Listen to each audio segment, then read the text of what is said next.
A reboot discards continuity to recreate its characters, plot lines, and backstory from the beginning. In short, a reboot revamps a show or movie with a little bit of changes sprinkled in it. However, majority of the public does not approve of this, and I think I know why. After watching a few shows and movies that have been rebooted, I found out the problem with reboots and a simple solution on how to make a good reboot. And it takes only one step, and that step is to not make a reboot. Now, I think majority of us know why reboots aren't loved, and the reason is that they're not really good. The problem with reboots is that they try to keep things the same while sprinkling a few pointless, non-necessary things. Like, take SpongeBob for example, one of the most beloved shows, and then they rebooted to some baby show. Like, look at this. What is that? Who is this? Or like, take Thomas and Friends. Like, look at this. Who approved of this? And there's many shows that go through the same thing. And that doesn't go for shows either. That goes for movies as well. Like, take Jumanji. It's a movie about a board game and they have to beat the game or else, I don't know, they die. I think that's how the movie, I think that's the main conflict. I don't know. I haven't watched it in like a few months. However, I do remember it being a good movie. Now, take Jumanji, Welcome to the Jungle. What is this? Instead of Jumanji being a board game, it's a video game instead. And there's these teenagers that are trying to act as modern as possible to the movie's release. And instead of playing the board game, you're actually playing inside the video game.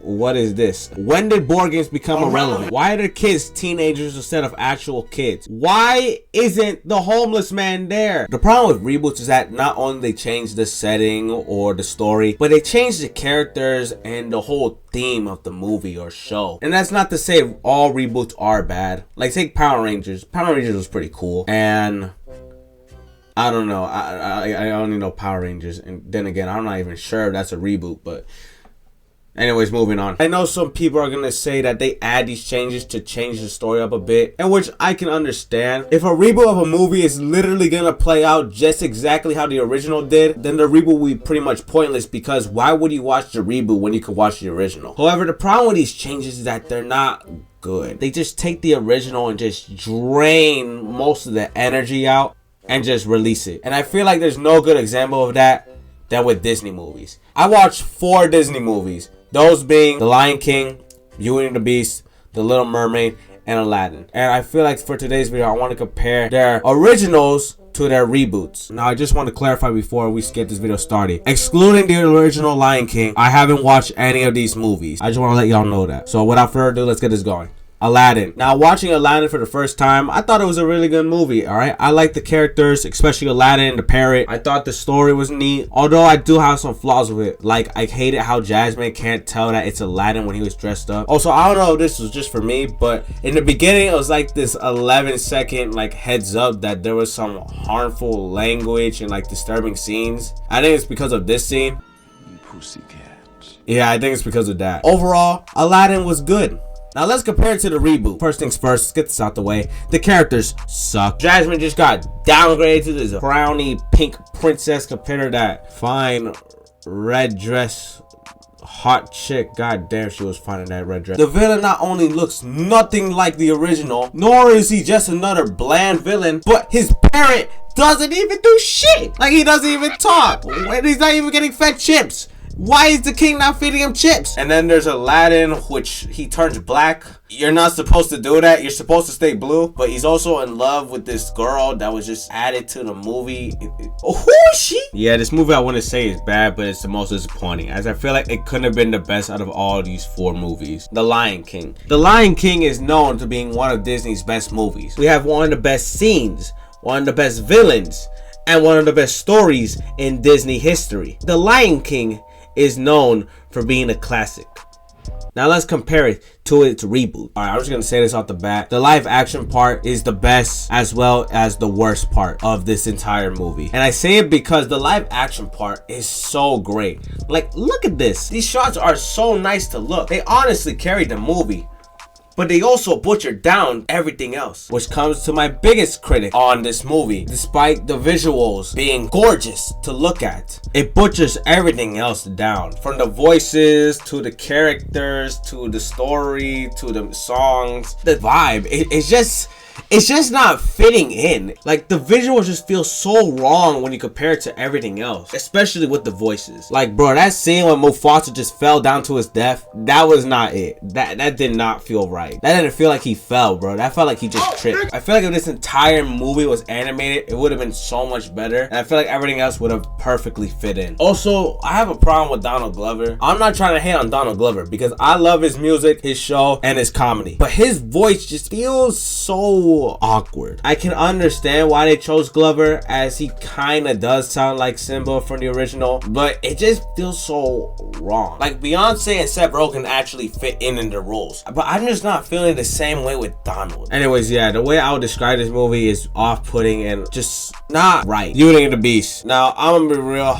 I don't really remember that much. I watched the first half and then like I fell asleep, and then I watched the second half the next day. As far as I can remember, there's this princess that the people call weird because she can do stuff that other people can't, like read, which I can't complain. I can't even read myself. And then there's this dude that wants to marry her because she's hot, but the old man says no. And then the princess ends up in the castle where there's a beast and all these other objects, and the reason why they're like that is because the prince refused to kiss this ugly girl who turned out to be really pretty, and the only reason why she was looking ugly was to test the prince's love, in which she found out she didn't have love. I don't know what I'm saying. The point is, the movie's alright. I wasn't really messing with the characters that much. I like the candle and the clock and the beast. I didn't really mess with the villain, especially when he stabbed him. Like, oh my god, bro, why didn't you just eat his head? Yeah, the movie's alright, but honestly, I didn't really care for it that much, as you guys can tell. And you can especially tell for the reboot. First things first, why is everyone sounding so British? Why are we changing everyone's voices? I don't understand. Two,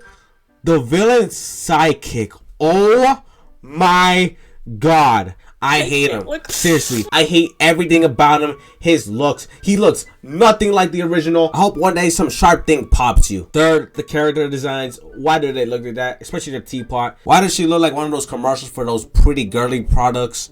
I don't like that. And don't even get me started on the beast. That is no beast, bro. That's fucking Krampus. Also, there's this woman who tends to be an important part of the movie, and that important part being turning the beast into a prince, as she turned the prince to a beast. Why is she involved in that? Wasn't the sky the one that turned the beast to a prince in the original? Why is she in the movie? Why are there pointless characters in reboots? Also, this doesn't go for the Beauty and the Beast, but this also goes for Aladdin and the next movie coming up, The Little Mermaid. I don't like how they mention the missing parents. Like, in the originals, you didn't really have to care for them. Like, the movie's not really expecting you to care about the parents. When in these reboots, they tend to include the missing guardian or guardians. Like in Aladdin, they mentioned Aladdin's parents and Jasmine's mother.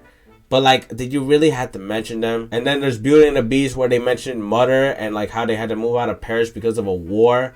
What does it add to the story? What was the need of that? They add nothing to the story because it's not really that important. All you have to know is that they don't have a mother or father, or they don't have parents in general. Anyways, yeah, I just wanted to talk about that. Overall, Beauty and the Beast exists. Little Mermaid, I think I like. To be honest, I don't have that much to say besides this is a Netflix romance teen movie. I like the crab. Atlantis looks dope. The villain got some cheeks. And just one question. Was the crab staring at Ariel's poop? Alright, let's get to the reboot, which honestly, it's fucking weird. Before we discuss these problems, I just want to say one thing. Where are these characters from? Like, bro, I feel like everyone just came like from different places. You got this bum-ass mermaid man who feels like he came from Mexico and looks like a Mexican. You got this black mermaid who looks like she came from Wakanda. You got this crab who feels like he came from France. This bird who feels like she flew from the United States. And like these Columbus characters that feel like they came from wherever Columbus lived. Why does everyone sound different? Seriously, bro, are we in like the pirate era? Are we in like United Kingdom, or are we like in Greece? Alright, anyways, yeah, it's basically just the same movie, except it's bland. You got these 6 girl mermaids included and given much more screen time, but do we really care about them? This fish is the only character voice